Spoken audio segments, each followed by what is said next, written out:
अब फिर से ध्यान दो बेटा एक बार, एक मिनट रुक जाओ। पहला एग्जांपल नंबर 10 क्या कह रहा था, कायरल अकायरल पता लगाओ। क्या पता लगाओ, कायरल कार्बन कौन होते हैं और अकायरल कार्बन कौन होते हैं, ठीक है। अच्छा, दूसरा ये डैश और एच के बारे में मैंने आपको क्या बताया, एच का मतलब वो बॉन्ड जो कार्बन से आगे, डैश का मतलब वो बॉन्ड जो कार्बन से पीछे है, ठीक। डैश और एच समझ में आया, कायरल अकायरल समझ में आया, ठीक। कायरल का मतलब जिसकी चारों चीजें अलग हो, जैसे मुझे इसके चारों चीजें अलग लगी, ये अलग है, ये अलग है, ये अलग है, ये अलग है। इस वाले में ये दो सेम है तो ये अकायरल है, ये कायरल है, ठीक। इस वाले में 1 2 3 4 चारों चीजें अलग है, ये कायरल है। इसमें ये दो चीजें सेम हो गई, अकायरल है। इसमें ये क्यों कायरल है, ये चारों अलग है। इसमें 2 एच है, अकायरल है। तो उसने कहा था कौन कायरल है कौन अकायरल है, मैंने बता दिया। एच का मतलब क्या होता है, एच का मतलब होता है जो आगे उठा हुआ है, डैश का मतलब क्या होता है जो पीछे रह गया, और लाइन का मतलब क्या होता है जो प्लेन पे। ये 3 डायमेंशन को कागज पे दिखाने का तरीका है, तो इससे परेशान मत होना। स्टीरियो केमिस्ट्री पहले होती थी तुम्हारी, तब हम इस पे ध्यान देते थे, और वो है नहीं कोर्स में, लेकिन किताब एनसीईआरटी ने अपने आप को बदला नहीं। एनसीईआरटी में 12 चैप्टर हुआ करता था पहले स्टीरियो केमिस्ट्री, अब 10 साल में नहीं हुआ था। आगे एग्जांपल नंबर 10.9 देखो तो उसमें क्या कहता है, एग्जांपल नंबर 10.9 में कहता है कि अगर मैं इस क्वेश्चन को देखूं, इस क्वेश्चन में बेंजीन के ऊपर क्लोरीन लगा, ठीक है। ये वाला क्वेश्चन इंपॉर्टेंट है, जरा ध्यान देना कि बेंजीन के ऊपर जो क्लोरीन लगा वो इलेक्ट्रॉन डोनेटिंग है या विथड्रॉइंग, उस पर ध्यान दो। अब अगर मैं इसको देखूं तो क्लोरीन तो इलेक्ट्रॉन विथड्रॉ करता है। नमन कह रहा है भैया ये वाले क्वेश्चन पे दिक्कत आ रही है, क्लोरीन इलेक्ट्रॉन विथड्रॉ करता है, बेंजीन भी इलेक्ट्रॉन विथड्रॉ करता है। क्लोरीन क्या मैं क्यों दूं अपना इलेक्ट्रॉन बेंजीन को, मैं नहीं दे रहा। तो बेंजीन कह रहा भाई हमारा काम होगा इससे, क्या होगा, हम रेजोनेंस कर सकते हैं। क्या कर सकते हैं, रेजोनेंस हमें एक एक्स्ट्रा स्टेबिलिटी देगा। रेजोनेंस हमें क्या देगा, उस एक्स्ट्रा स्टेबिलिटी का आप करोगे क्या, उस एक्स्ट्रा स्टेबिलिटी से हम जो भी होगा हमारा फायदा होगा। इसलिए इसने कहा कि भाई तुम एक काम कर, मुझे अपना इलेक्ट्रॉन दे दे। तो क्लोरीन ने अपना एक एक्स्ट्रा इलेक्ट्रॉन जो कि एक लोन पेयर का काम कर रहा था वो उसको दिया, और वो रोटेट करने के लिए दिया। इस तरीके के 5 स्ट्रक्चर बनते हैं, मैं आपको 11 में बता चुका हूं। कोई दिक्कत, कोई परेशानी, चल सकते हैं आगे। अब अगर मैं आपको कहूं कि इसने इलेक्ट्रॉन खींचा है, उसने इलेक्ट्रॉन दिया है, बात ठीक है, क्या क्लोरीन इलेक्ट्रॉन डोनेटिंग नेचर का है, नहीं। क्यों दे रहा है, क्योंकि आर इफेक्ट है। कौन सा इफेक्ट है, रेजोनेंस इफेक्ट में मदद करने के लिए अपना इलेक्ट्रॉन, खुशी खुशी नहीं दे रहा। दूसरा, जब इसने अपना इलेक्ट्रॉन घुमा दिया तो यहाँ पर 2 इफेक्ट है, आना जरा क्या क्या इफेक्ट है यहाँ पर, उस पर ध्यान देंगे।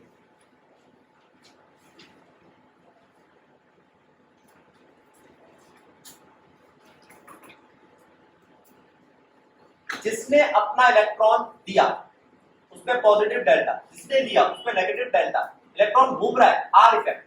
अगर इलेक्ट्रॉन घूम रहा है तो आर इफेक्ट। आर इफेक्ट किसको लीड करता है, आर इफेक्ट लीड करता है स्टेबिलिटी को। किसको लीड करता है, आर इफेक्ट लीड करता है स्टेबिलिटी को। आर इफेक्ट बढ़ा रहा है स्टेबिलिटी को, लेकिन साथ ही साथ यहां पर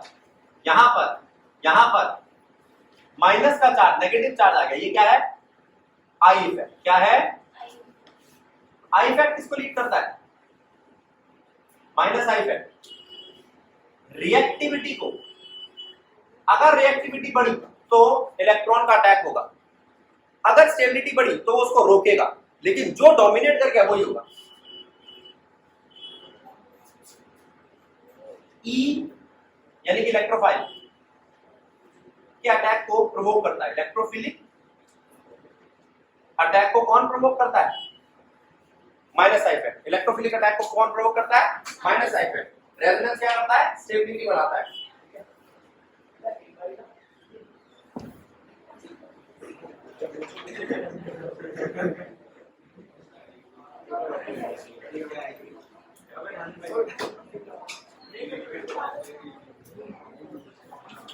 हाँ भाई क्या बोला आपको, अब इलेक्ट्रोफाइल का अटैक कहां हो रहा है, माइनस आई इफेक्ट उसके लिए रिस्पॉन्सिबल है इलेक्ट्रोफाइल के अटैक के लिए। आर इफेक्ट किसके लिए रिस्पॉन्सिबल है, स्टेबिलिटी के लिए।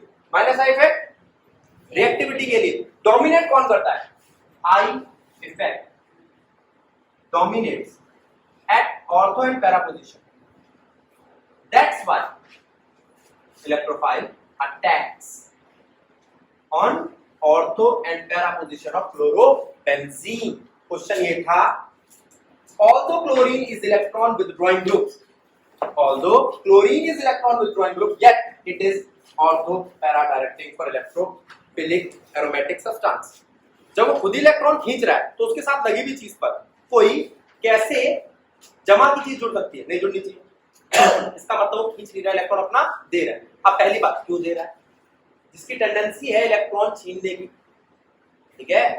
ये डाकू शब्द कैसे बन गया? क्योंकि इसको रेजोनेंस करना था। क्या करना था?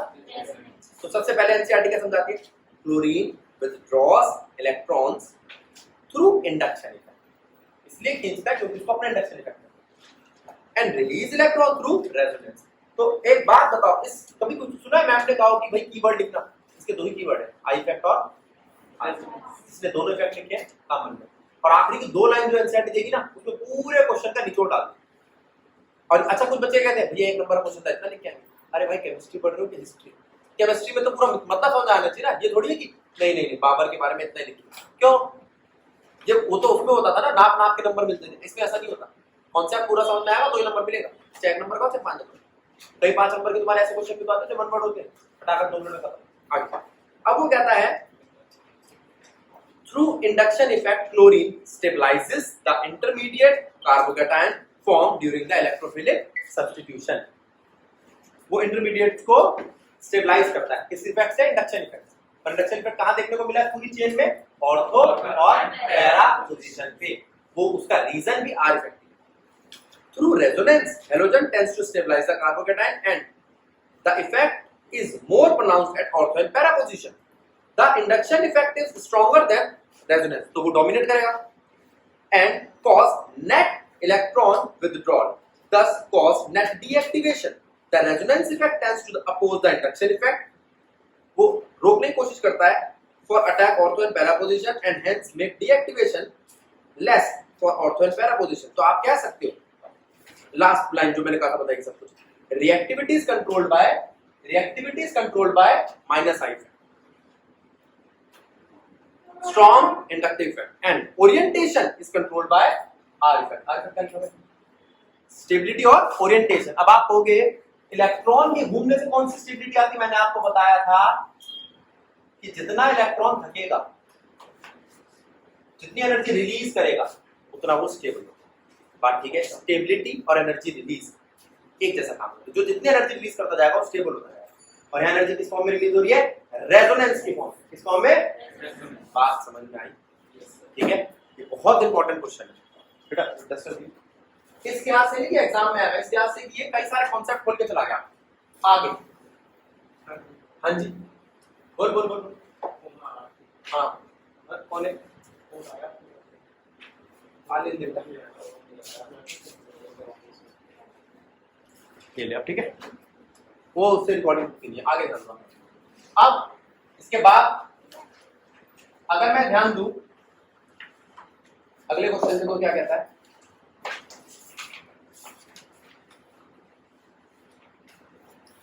क्या मैंने इंटेक्स का क्वेश्चन नंबर 10.9 करा दिया था?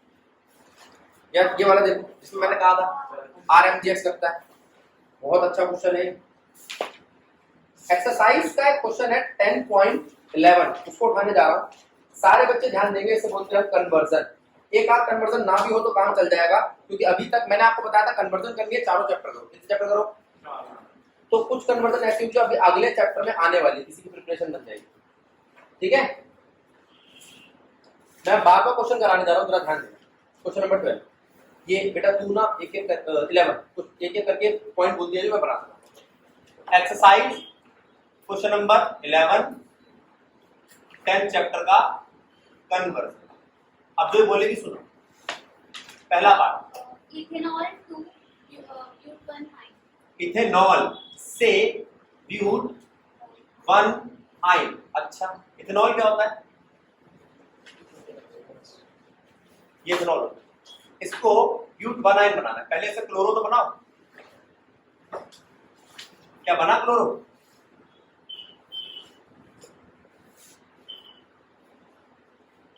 बन गया क्लोरो। अभी जो क्लोरो बना है, इस क्लोरो को क्या दोगे कि ब्यूट 1 आइन बन जाए? याद करो, कल ऐसा कुछ रिएजेंट कराया था, आया क्या? 2 कार्बन के 4 कार्बन हो गए, तो याद रखोगे 2 कार्बन बढ़ाने हैं तो क्या देना पड़ेगा? NaC triple bond. क्या ये ब्यूट 1 आइन है? हाँ जी। वे कन्वर्जन कैसे? दूसरी बोल बेटा। Ethane to bromo. Ethane to bromo ethene. Bromo ethene बोला है इसने। तो पहले आप क्या करोगे? रुक जाओ बेटा एक मिनट। इथेन क्या है? इथेन है ये C2H6। इसको पहले ब्रोमीन दो, क्या बनाओ? सनलाइट के करंट C2H5 मैं बात कर रहा हूं किससे? हर्षित से। बात समझ आया? हर्षित, अगर मैं इसका HBr निकाल दूं तो क्या भैया कैसे निकाल दोगे? Elimination method. कौन सा मेथड?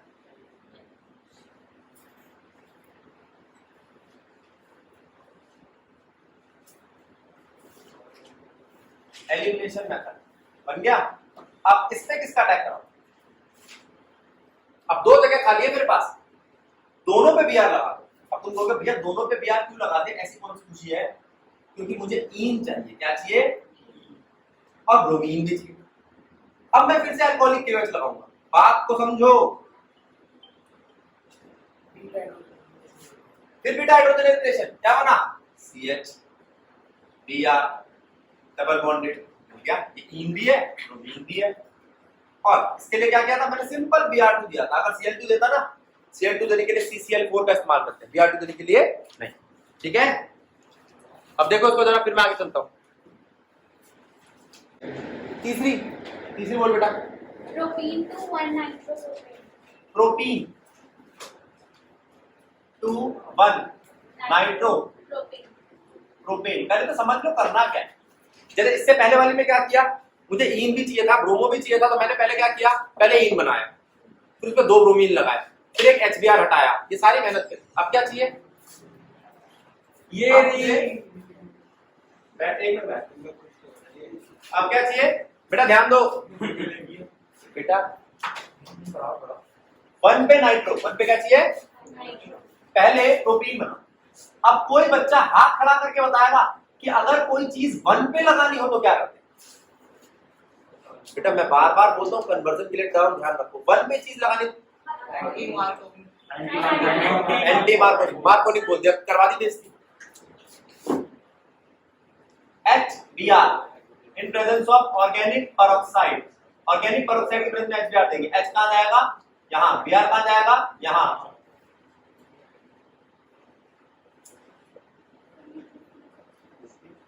सही है। अब तुम लोगों को भैया Br थोड़ा लगाना था, NO2 लगाना था, तो कोई दिक्कत नहीं। न्यूक्लियोफिलिक सब्स्टिट्यूशन, ये घटागा, ये भी घटागा। तो ये घटा कब बनेगा? जब इसके साथ कोई होगा जमा का, यानी कि Na NO2 के साथ देख कराओ। ये रिएक्शंस करने का तरीका है, इसे कहते हैं कन्वर्जन। जो बच्चा कन्वर्जन करता है उसके बेसिक्स स्ट्रांग होने चाहिए। जिसे न्यूक्लियोफाइल बताओ न्यूक्लियोफिलिक सब्स्टिट्यूशन कैसे करेगा, समझ आया? अब जरा इसको देखो और समझो। ठीक है, मैं 1 मिनट में आया समझ में एग्जांपल। अब अगला 4th पार्ट देखो। 4th पार्ट पहले तो टॉलिन बनाना आना चाहिए। Toluene to benzyl alcohol. अब पहले आपको पता होना चाहिए बेंजाइल क्या होता है। अब ये होता है बेंजाइल अल्कोहल। अब कोई बच्चा क्या भैया ये फिर से कॉमन नेम का फिर सर दर्द, 3 ही है।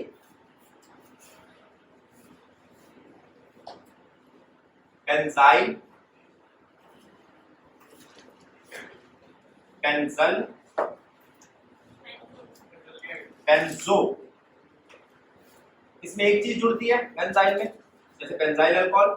इसमें 2 चीज जुड़ती है, बेंजल डायल अल्कोहल, और उसमें 3 चीज जुड़ती है। याद रहेगा? बोलो, कोई दिक्कत? बेंजाइल, बेंजल, बेंजो समझ में आ गया? अब ऊपर आ जाओ। टॉलिन का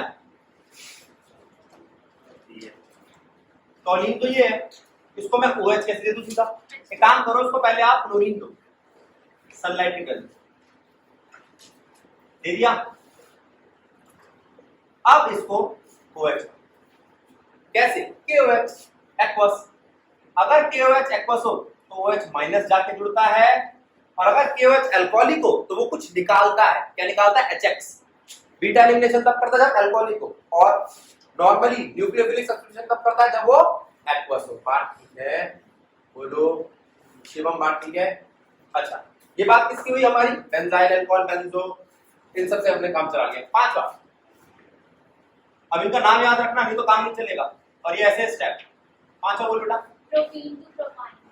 प्रोपीन टू प्रोपाइन, ये बहुत इंपॉर्टेंट है। वैसे तो मैंने 11वीं में करा रखी है एन से आइन, याद करो। मैंने कहा था आइन को अगर इन करोगे तो 2 हाइड्रोजन दोगे, इन को एन करोगे तो 2 हाइड्रोजन दोगे, आसान। लेकिन एन को आइन कैसे बनाओ, ये उसका एक टुकड़ा है। प्रोपीन से प्रोपाइन क्या है, वही हाइड्रोजन जोड़ जोड़ के और हाइड्रोजन को हटा हटा के हम बना सकते हैं, ठीक है। अब ध्यान दो, पहले प्रोपीन क्या है, ये प्रोपीन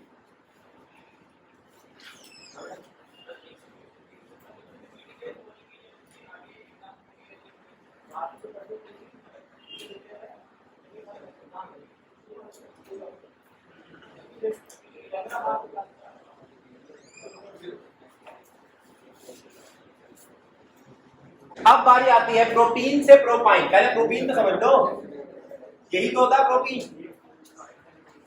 अब मैंने क्या किया, मुझे तो आयन बनाना है, मैंने फिर 2 क्लोरीन दे दी। अच्छा, क्लोरीन दोगे तो CCl4 की प्रेजेंस पे, ब्रोमीन दोगे तो आएगा, ये दे दो। CCl4 नॉन पोलर नेचर, क्या नॉन पोलर इन नेचर। अब बना, एक क्लोरीन इधर, एक क्लोरीन इधर, निकालो HCl। किसकी मदद से निकालोगे, अल्कोहलिक एसिड, निकल गया। लेकिन मेरा काम नहीं बना है, मुझे तो आयन बनाना है। क्या बनाना है, अब एक बात तो कह सकते हो, भैया ये सेम रिएक्शन हमने यहाँ देखी थी, ये उसका सक्सेसर है, उसके आगे बढ़ रहा है, तो कोई एन से ही बना सकता था ना आयन, वो भी कन्वर्जन कर लेंगे।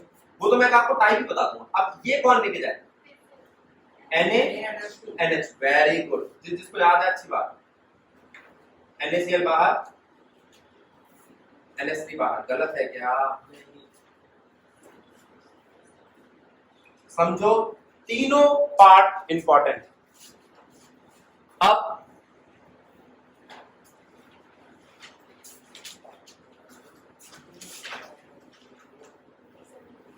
इसके बाद ethanol two ethyl chloride. Ethanol कह रही है, यही होता है इथेनॉल से इथाइल क्लोराइड। फ्लोरीन लगाना है। कोई बताएगा फ्लोरीन कैसे लगता है, स्वार्ट्ज, बिल्कुल सही, स्वार्ट्ज रिएक्शन। पहले इसको SOCl2 दे दो, इससे पहले क्लोरो तो बने, फिर हाइड्रोजन एक्सचेंज। साइड प्रोडक्ट ना लिखो तो भी चलता है। C2H5F AgCl बाहर, ठीक है। इसे क्या कहते हैं, hydrogen exchange reaction, hydrogen exchange. छठा पार्ट हो गया। 7वां, सुनो क्या कहते हैं, ब्रोमोमीथेन टू प्रोपेन। ब्रोमो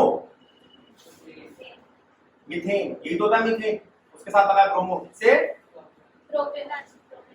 अब मैं ये कह रहा था ना, एक आध रिएक्शन ऐसी है कि जो आगे आनी है, ये RMGX की रिएक्शन, इसकी रिएक्शन है RMGX। अब कौन तक पहुंचने के लिए मुझे RMGX की जरूरत पड़ेगी, मैं करवा देता हूं, लेकिन आने अभी आगे, कोई बात नहीं। अपने को क्या करना है, इसका RMGX बनाना। आगे के चैप्टरों में भी कराऊंगा मैं आपको ये